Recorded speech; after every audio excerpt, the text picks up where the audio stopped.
논술 노베이스인데 한 달 만에 연고대 합격하고 싶은 학생들, 지금 말씀드리는 이 영상 잘 보셔야 됩니다. 제가 오늘 그 비결 알려드릴 거거든요. 따라오세요.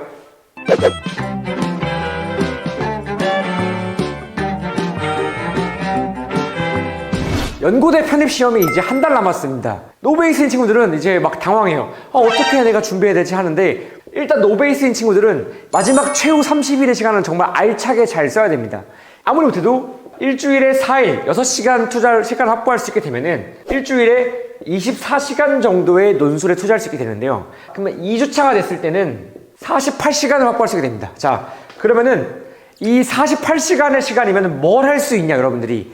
2주 동안 기본반 과정을 마스터할 수 있습니다. 무슨 말이냐면은 유형별 학습을 끝낼 수 있다는 겁니다. 노베이스인 친구들 걱정하지 마시고 주 4일 6시간씩만 투자하시면은 일단은 논술의 기본 베이스는 다 갖출 수가 있다는 거예요. 그 후에 남은 2주 동안 여러분들이 선택을 하시면 되는데, 자, 1주는 심화반을 듣는 거예요. 심화반 프리패스를 들어가지고 그 다음에 시험 보기 일주일 남은 상태에서 그때 기출을 보는 방식이 있습니다.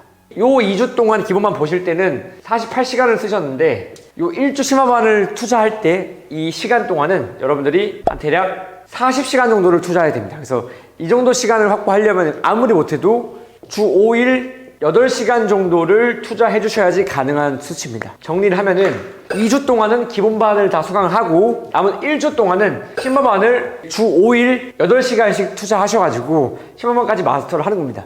그 다음 마지막 한 주 있지 않습니까? 이 한 주 동안은 기출에 포커스를 맞추는 거예요. 선생님, 지금 시험이 지금 한 달 남았는데 기출을 고작 일주일만 본다고요? 라고 할 수 있는데, 급할수록 돌아가셔야 됩니다. 아무리 급하다고 할지라도 요 3주의 시간 동안은 확실하게 기본반과 심화반을 갖추셔야 됩니다. 선생님, 그럼 제가 기출을 몇 개 볼 수 있을까요? 라고 할 수 있는데, 하루에 적어도 못해도 이때는 논술에 10시간 투자하셔야 되는 말이야. 그러니까 50시간 정도 확보한다고 칠게, 그냥 넉넉하게. 50시간이면 여러분들이 기출문제 몇 개 볼 수 있는지 알아요? 기출문제 정말 아무리 못해도 12개는 볼 수 있단 말이야. 12개 볼 수 있으면은 연고대 기출 다 볼 수 있어. 최근 3개월치 볼 수 있단 말이야. 선생님, 저 심화반 들을 시간이 없어요 라고 하게 되면은 심화반을 떼고 그냥 이 3주 정도를 기본반으로 수강하는 방법도 있습니다. 테니스를 배우던 골프를 배우던 처음 배울 때 기초 과정이 있지 않습니까? 연습하는 거는 굉장히 지루하단 말이야. 6개월 동안 같은 포즈 만단 말이야. 실력이 안 느는 것 같은데, 근데 어느 순간 확 늘어난다고. 연세합사 수업에서는 어떻게 하냐면은 기본반 과정만 제대로 숙지를 해도 기출을 심지어 안 봐도 합격할 수가 있어. 왜냐면은 논술의 기본 길을 높여주기 때문에. 지금 한 달 남은 상태에서 노베이스를 할지라도 제가 말씀드린 대로 준비를 하시면은 합격할 수가 있습니다.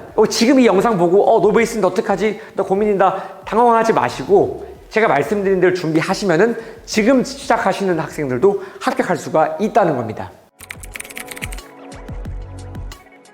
선생님, 저는 스펙이 없습니다. 저는 노스펙입니다. 이거 한 달 동안 해서 되겠습니까? 라는 질문을 많이 하시는데, 자, 노스펙이어도 가능합니다. 왜냐면은 여러분들이 이제 뭐 서류 전형이 있다, 면접 전형이 있다고 하는데, 이 서류 면접 같은 경우에는 지원하는 학과에 있지 않습니까?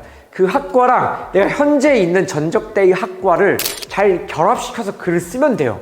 사실 여러분들이 또 자소서리라는 말을 쓰잖아요. 그러니까 내가 했던 경험들을 내가 지원하는 학과와 잘 연계성만 잡아주시면 돼요. 현재 학과와 지원 학과가 있을 때 서로 상호작용할 수 있게 만드는 게 가장 키포인트입니다. 현재 학과와 지원 학과가 같은 경우가 있고 다른 경우가 있는데, 같은 경우가 사실 조금 난감합니다. 예를 들면 내가 현재 한신대학교 정치외교학과야. 근데 지원하는 학교가 연대 정치외교야. 그러면은 같은 학과잖아. 이러면은 사실 자소서 쓰기나 서류 쓰기는 굉장히 편하거든? 왜냐면은 내가 했던 활동이 다 비슷하니까.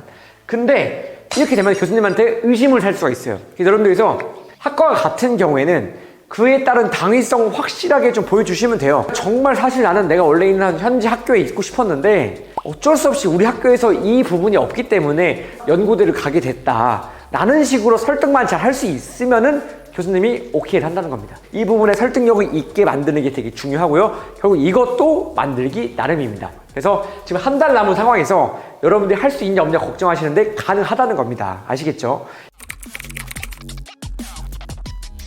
원래 학과가 사회복지학과였는데 이번에 지원한 학교가 경영학과다. 그럼 어떡하죠? 이럴 수 있는데 오히려 좋아. 왜냐면은 내가 이걸 말을 쓰기 나름이거든. 내가 사회복지하면서 봉사활동하고 사회공헌단체에서 공헌을 하다 보니까 치매 노인들을 도와주는 교육 시스템에서 뭔가 불합리함을 느꼈고, 내가 이 시스템 자체를 개혁하기 위해서 어떤 경영적인 혁신을 배우고 싶었다. 그래서 연세대 경영학과에 지원하게 되었습니다라고 교수님한테 자연스럽게 말하면 된다는 거야. 이것만 잘해도 합격할 수 있다는 거야. 알겠죠? 노베이스인데 지금 이 영상을 우연히 보신 분들, 혹은 갑자기 생각이 없었는데 연고대 한번 써볼까? 이런 친구들 같은 경우에 걱정하지 마시고 제가 말씀드린 이 방식대로 준비하시면은 충분히 합격할 수가 있다는 겁니다. 연고대 편입 같은 경우에는 전덕대 학벌이 좋지 않아도 괜찮다는 거예요. 제 학생 중에서 연고대 붙은 친구들 중에서 전문대 친구도 있고 지방대 4년대 친구도 있고 학을대 친구도 있고 다 있단 말이에요. 학점이 안 좋은데, 학점이 또 너무 안 좋으면 안 좋겠지만 그래도 학점이 안 좋아도 합격한 친구들이 많이 있다는 겁니다. 논술시험 한 달 남은 상태에서 노베이스인 친구들은 제가 말씀드린 대로 한 달만 논술을 미쳐 있으면 여러분들이 연고대생이 될 수 있습니다. 알겠죠?